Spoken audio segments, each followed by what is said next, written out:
करने वाले हो, अगर श्री कृष्ण का ध्यान करते करते भगवान शिव का ध्यान आ गया तो भगवान कृष्ण रूठेंगे नहीं तुमसे। अगर भगवान शिव को जल चढ़ाते चढ़ाते कहीं गोविंद तुम्हारे ध्यान में आ जाए, श्री कृष्ण तुम्हारे ध्यान में आ जाए, तो ऐसा नहीं है कि भगवान तुम्हारा जल स्वीकार नहीं करेंगे। वहां ऐसा भाव नहीं है भाई। इसलिए अगर आप भगवती का भजन करने बैठे हैं, गणनायक आपके ध्यान में आ गए, भगवान शिव आपके ध्यान में आ गए, तो कोई गड़बड़ नहीं है। श्री कृष्ण को याद करने बैठे हो, पाठ करने बैठ गए हो और श्री कृष्ण को का भजन करते करते अगर भगवान शिव तुम्हारे ध्यान में आ गए तो कोई गड़बड़ नहीं है।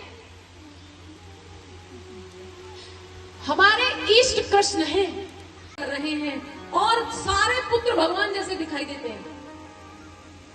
ये मंगलग्रस्त आश्रम, श्री कृष्ण एक आदर्श है हमारे समाज के लिए। और यहाँ हम चर्चाएं लगाकर बैठते, महाराज उनकी 16,108 पत्नियां है ना, हमको गड़बड़ होती, इतनी पत्नियां क्या, इतनी पत्नियों की क्या जरूरत थी। श्री विष्णु शिरसा चतुर्भुजम। यमुना जी के हृदय में अक्रूर ने देखा शंख चक्र गदा और पद्मधारी श्रीमन नारायण शेष शैया पर विराजे हुए हैं और उन श्रीमन नारायण का मुख चेहरा रथ पर खड़े हुए बाल गोपाल से मिलता है। भक्ति को मजबूत करने के लिए है, तुम्हारी भावनाओं को मजबूत करने के लिए है, पर मेरे इष्ट कृष्ण हैं और मैं बाकी सबको कहूं नहीं जी ये गड़बड़ है। ये हम शिवजी वाले, हमारे इष्ट शिवजी हैं। हम भक्तों की भावना के अनुसार श्री भगवान को भगवत तत्व अलग अलग रूप लेते हैं और श्री भगवान के अलग अलग रूप को प्रसन्न करने के लिए महापुरुषों ने अलग अलग विधाएं बना दी हैं।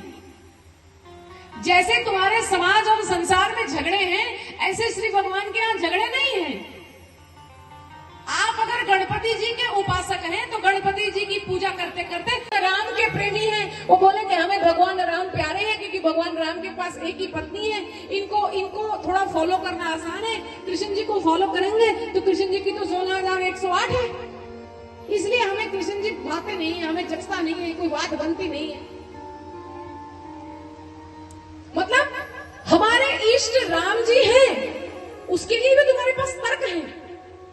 हमारे इष्ट शिव हैं तो बाकियों को ओछा दिखाने के लिए भी तर्क है। मोश मत करो, ये जघन्य अपराध मत किया करें।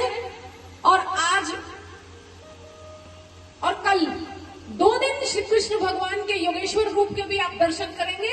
अगर भगवान श्री कृष्ण ने 16,108 ब्याह किए हैं तो वो अकेले नहीं बैठे, भगवान ने 16,108 रूप बनाए। आपने 16,108 महल बनाए हैं द्वारका जी में और 16,108 पत्नियों के सहित नित्य रह रहे हैं। उन्होंने किसी को छोड़ा नहीं है, वो 16,108 रूप बनाकर रह रहे हैं। वो योगेश्वर है, ये उनका योगी रूप है। वो 16,108 के संग गृहस्थ प्रारंभ करते हैं।